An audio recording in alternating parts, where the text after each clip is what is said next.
Welcome to the Mobile Workforce Podcast, where we sit down and have real conversations with business leaders that have been where you are. During these interviews, we'll dive into what it takes to improve systems and champion processes that maximize performance. Each week, our trailblazing guests share their experiences and understanding of the workforce to help inspire change, challenge our thinking, and share what it takes to successfully travel the road to profitability. Now here's our host, co-founder and chief evangelist of About Time and WorkMax, Mike Merrill. Hello and welcome to the Mobile Workforce Podcast. I'm your host, Mike Merrill, and today we are sitting down with Keith Post, the CEO, and Steve Little, the head coach and president of K-Post Roofing in Dallas, Texas. Welcome to the podcast, gentlemen. Thanks, Mike. Good to see you. Welcome to Dallas. Thank you. Love coming to Dallas. So appreciate the opportunity to come down and visit with your team and spend a little bit of time with you. I know you're busy men and have a lot going on, but we feel it's important, like you do, to take these partnerships to heart and make sure that we spend time with those that we want to do business with. We started together a long time ago. Yeah. Right? Over a decade now. Yeah, that's it's good stuff. It's fantastic. Well, today we wanted to talk a little bit about a couple of things. We had you on the podcast early. I think it was episodes 10 and 11. Oh, wow. We just hit episode 100 last Congrats. week. So 2 years. Thank you. Appreciate that. So felt like it would be a great time to have you back on and talk about a couple of things that have been important to, I think, our industry most recently, and then also just to how companies can improve and adapt and maybe respond to some of the things we've been through these last couple of years. So the first one, talking about culture and how that plays into business every day. And then secondarily, how you've been able to adapt and work with larger clients through this model that you all have created. So to start off, when you hire employees, do you think just paying them the biggest wage is the secret to keeping them happy and keeping them around? No, never has been. Never has been. We've got a culture, and people do want to come here. And so once we can tell our story a little bit to them, we get them through the door, and they see what we have built. They want to be part of it. You can feel a vibe when you walk through our front door. We've been told this by numerous people. It's not something that we believe, but it's there. We do what we say we'll do, and we care about people, and we want them all to exceed and get better, and we want to make sure every person is the right person for the seat, and that way they meld together well and they help each other. So, we're a very caring organization. Starts with Steve, Jane, and myself. It's what we are. We love to give back. We never think about we've given too much. Or we just don't ever think about that. It's just, it's in our DNA. I love to teach. I love to see that 25-year-old kid become a senior project manager in 5 years. And we have some. We do have them. Yeah, I mean, it's great. We've gone to the universities and gone to the construction management schools and hired the kids right out of there and then put them through a KPU university program. And we're starting one today. So it's kind of cool. Wow. We kind of put it on hold for 2 years with COVID. And today's a new day. So beautiful. A really famous person said that a culture eats strategy every day. And our mindset is build a culture and then be strategic about it. And so we've always had a plan, always had a game plan. When we started our company all those years ago, it was a 3-year game plan. And each time, because of the way we went about it, we always blew the number out. You need a number. You need to have to run the business. You have your checks and balances. You have your banks and your sureties and those type of things. But at the end of the day, we build people. And I think that's what's really driven our company to be bigger than what it really was in the early years. Wow. We knew our market. I think we knew our market well. We don't travel much. We did years ago, but we don't travel much. And so we've had to be, when you're in one market, you have to really know that market.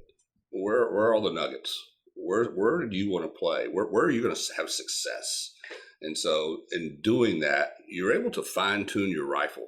And we've got our rifle has gotten closer and closer to the bullseye every year. So, and it's the bullseye's with the people. Yeah. Because our goal is to grow people. You provide a safe environment where they feel that they can be themselves, that they're not going to be taken advantage of. Your first question was, do you think you go out and you buy They pay the Right. biggest salary. Well, we Right. have never been driven by the lowest price of the contract or the highest priced person. Both of them come together. If you deliver value, then both internally and externally, then you're going to have a solid company that's sustainable. You're going to have solid clients that when they get into a pickle, they're going to call you. They have this project that they know is a fast track, difficult, multi-system, multi-level project. And they're just not going to call the Three Stooges to come do that project. They're Yeah. going to look at somebody like us and a couple others in the market that come together, and then who brings the best value. And so that's how we've started our company from the very, very beginning. Yeah, it's such a beautiful thing, and a testament to you all. And you haven't heard this. I shared this with some of your team yesterday. We were at a very large client here locally. They're 20 minutes down the road, and I mentioned that we were spending some time with you all today. And they said, "Wow, K-Post, that's a great company. Those guys are doing some great things."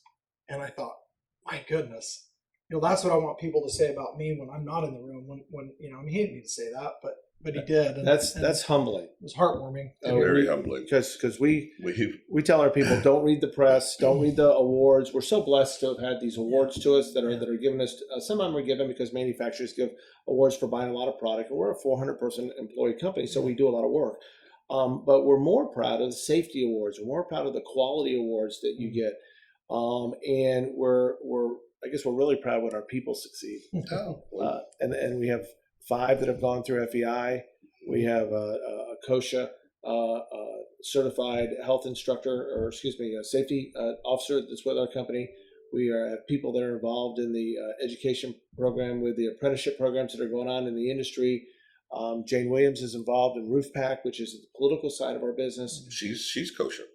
She Really? can train OSHA Wow. trainers. Wow. And her top person went to school on his own in our first years. And went for like a year and a half, 2 years. He did, and he would Toastmasters. He went and got his Toastmasters. Really? He's Latino because he wanted to learn how to enunciate and be recognized in English and in Spanish. So our thrill, sure, we've had some cool projects. Oh yeah, we've got some better people.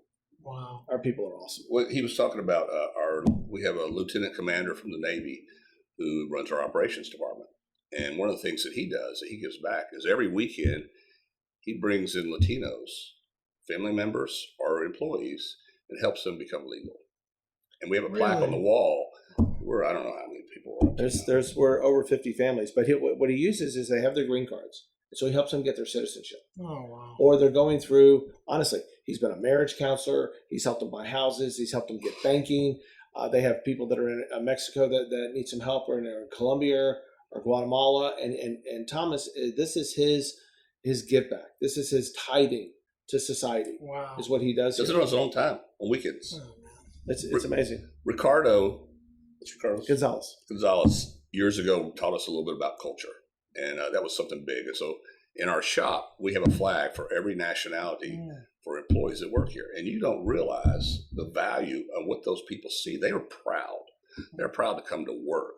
They want to work here because they know we care about them. Yeah, it's about respect. I think at the end of the day, when we started the company, Jane was talking to us about how we were going to set up our safety program, which, by the way, she's our safety officer. She's our CFO, and she's our safety officer because she believes that safety should be a profit center, not a cost center. And then she wants to get the women and men home every night to their families. And so that's our drive. Our drive is, sure, it's a nice marketing deal, but at the end of the day, if we get our men and women home every night, then they come back and they're more seasoned, they're more tenured, they're more experienced, they're K-posted. And so that, we have people, how many people do we have that have gotten their 15-year awards? Oh, it's surprising. We have 7 of our first 11 people that joined the company. So when you say it's about culture, to us, it's about taking care of the people. I've walked on projects where a foreman or a supervisor has stopped me and asked me, "Where's your PPP? You don't come on my job site." Which I'm the owner, and I'm like, that makes you so proud that these guys really. You can say it all day long, but when you live it, it's working. That's when we know culture's working. That's amazing. Yeah, the flag, I was going to ask you about that, and I'm glad that you just brought it up organically. I mean, it's such a beautiful thing.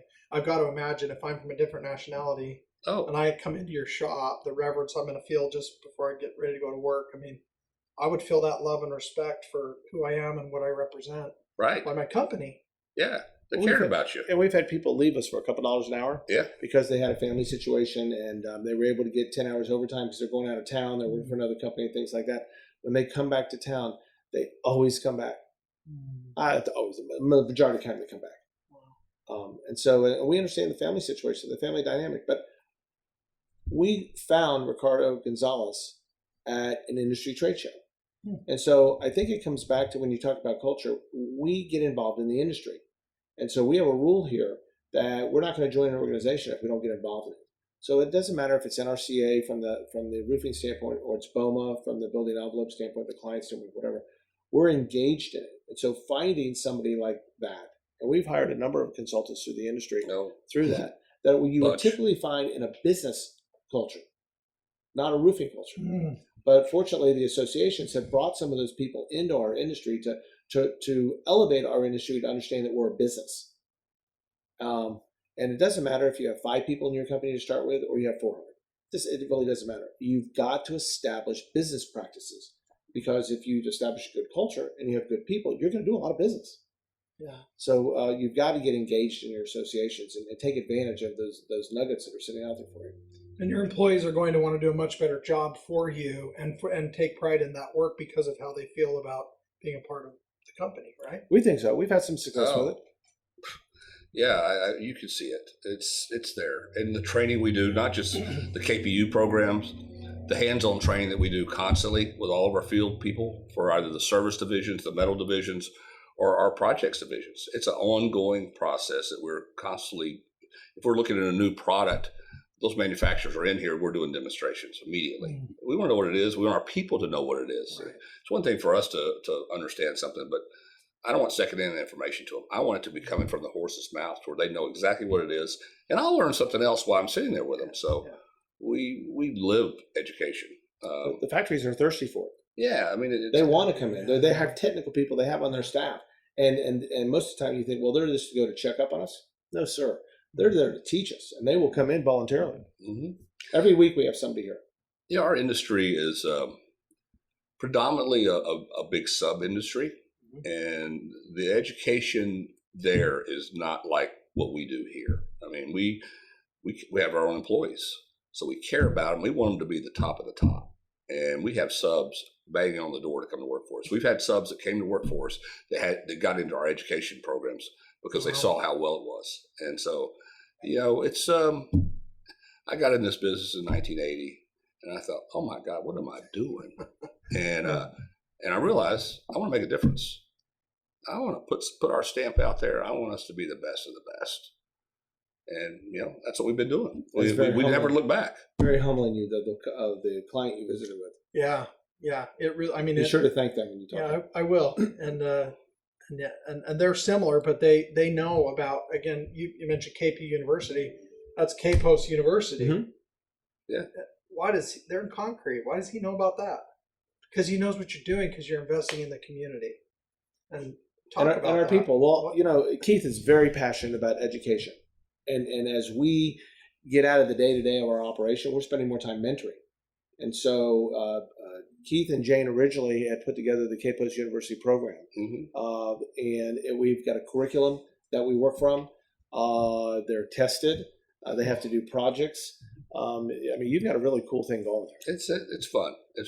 This one they're gonna build a new business. That's their project they got to do at the end of the class. This will be 16 classes, run them about 7 months, maybe 8 months. We'll go do field trips to places. We make it fun. We engage them. I'm going to pick on every person in that room. There better not be anybody on his phone. Unless they're using Kahoot to answer questions. That's the only reason they get to do that. Right. So it's passion. I love it. And you bring in people from the industry. Yeah, and you get so much back when you teach somebody and they come back to you and they show you they retain it, and that's everything for me. And just so the listeners understand, I mean, it's not just applying tar paper and hot melt and metal. And oh my gracious! What is K-Post University? What is it? What are you teaching them there? So that we have some business classes. So we teach them how business was built. It was funny when one of the first classes we taught years ago, we said, "Well, hey guys, what do you think how many cell phones do you have, or how many many eye patches do you think we have in the company? And we went around the room and there was, there's about 30 employees. So we must have about 50. And they found out we had 300. And then they found out what our internet bill was on a regular basis, or what our gasoline bill is, or you have 200 Hilti, our equipment program. Can pay off their house. I was embarrassed. Honestly, when you see that you're spending $11,000 a month on a tool program, so that every employee has the same tool. So if something happens to the tool, it's immediately replaced. It is insured. It's got a GPS. Wow. When you think about all the thought that went into that with somebody in our company, we're educating a project manager or an estimator or an admin or a foreman or a superintendent of the business. And that's one part of the classes. The other part is that we go through each of the styles of roofing, each of the segments of roofing, whether it be metal or slate or residential. We now have a residential division. We're now a solar contractor. We're the North Texas Tesla solar roof and power wall company, we just literally got that in July. So we're teaching that side of the business. You bring in like I said, you bring in people from the manufacturing side, and then our people are giving the presentation with them. Yeah, like Peter and the Barrage people are coming in, and you're that whole deal. Chris and it's very fulfilling. Being able to expand it. This is our 4th class, so we're in our infancy really, and every year we've gotten better. This year I think it's going to knock it out of the park. I think it's just we have so much data we're trying to fill into 7 months. But you ask what we do. We teach our industry. We teach how we fit in with the industry. We're a commercial roofing and waterproofing company, and we actually have a little star on our back from a partnership with the Cowboys. We teach branding. We teach what it means. We teach our market segments. Where do we go to bat? Where's our best chance of success? But we don't go real deep because we have a person from accounting who doesn't even know where the roof is. She's in a box down the hallway, right? And I'm going to put a whole bunch of acronyms on the board this morning, and I'm going to go around the room and say, what does that mean? What is EPD really? What is it? What does BUR stand for? Does anybody know? And go some basic stuff, but then make it fun. And then when they're not alert, they're going to hear about it. They're going to hear about me. It's working. Yeah, but it's good. I think that it's fun if you understand your business. So when you have a win, then everybody understands what that win really means. Our company's built like a football team. So we have an offense, a defense, and a special teams. And on our offense side, we have salespeople that just sell. Where our industry is built, that the estimators, the salesperson, the project manager, they close out the project, etc. So our salesperson sells and brings it into our estimator, and our estimator estimates it. Well, the building has no idea how many days, hours, weeks, or years that salesperson has worked to get the relationship with that person to be able to, hey, I've got this roof over here and I want you to go take care of it. Not bid it, not do whatever.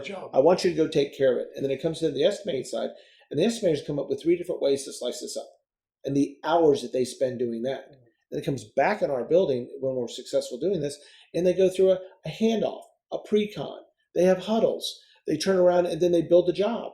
And so they had no idea how it went through the system, and then how it gets out to the field, and how it comes back in and checked on a regular basis. And they're learning everything about our business. And so when accounting, we'll use the accounting example, is processing an AIA form, she's met a salesman, she's met an estimator, she's met a superintendent. She understands what that $100,000 bill means, which makes her want to go collect it better, which brings our days outstanding down. I mean, there's a method to this madness. It's educating the employee, but it's also making them better people and giving them the tools to do the job. When we first started, we said that we wanted to move people around. That Steve wanted to go work in the service department. I wanted to go work in the metal division. We wanted to make sure and flip those people. Let them know what the other person had to deal with every day. So part of KPU is doing this, making them all bond together, making them know what the guy over here does, the girl over there does, and what that does and how it affects you. And now respect that person. Make sure that you're doing your job to 110% because it's going to affect her and him down the hallway. So that's one of the things we do. Breaking your business apart like we do. We're not a normal roofing company. Right. It allows us to grow our size in a small space. Dallas-Fort Worth Metroplex. That's where we live. That's where we work. So it's and teaching everybody this. That's what KPU is really about. How we work together, people. how we're going to make this a better place, and how are you going to support your compatriot over here, because they're working for you too. So that is the fun stuff, because then they understand it, and it's very fulfilling. We have the biggest compliment you can pay somebody is to copy what they're doing. Yeah, sure. So the NRCA has an FEI program, Future Executive Institute, and they go through a 3-year master's program on the business of roofing. Wow. And so we take our people in KPU and we put that 16-course curriculum together, and we're following that same process of teaching people the business of roofing, and we were K-posting them at the same time. And we're fortunate that the NRCA has collaborated with the NCCER to build the curriculum of roofing, actually in all segments of roofing. And so now we have some books, some actual textbooks to go along with what we've built over the last 4 years to incorporate that into what we're doing. So it's fun. All right, so lots of great takeaways here for anyone in business, let alone construction. But what, as a listener, what should I take away from this, and how can it maybe apply to me and help me to be more successful in my pursuits? Maybe from each of you. Start with Keith. Well, our core values are what we live by. Integrity, when you walk through the door here, if you don't have it, you're not here. If you don't care for the other people around you, you're not here. Whatever it takes. It's kind of like a speed course for me and him. He's right. Team before self. I mean, I care about that team before anything about us, and caring for the people here. I mean, if you can have those when you walk through the door, we got a place for you. We'll teach you everything else. I didn't know anything about roofing when I got into this business, but I was a sponge. I felt like I was going to be the one person. Nobody's going to know it better than me. And I was really driven. But as for contractors who are starting, if you live by, you got to have a core value program. You got to know what is good for you. You got to be a good person, number one. And if you're not a good person, you're not going to make it. But if you're a good person, you can make it. And drive is a big deal. You've got to have a goal.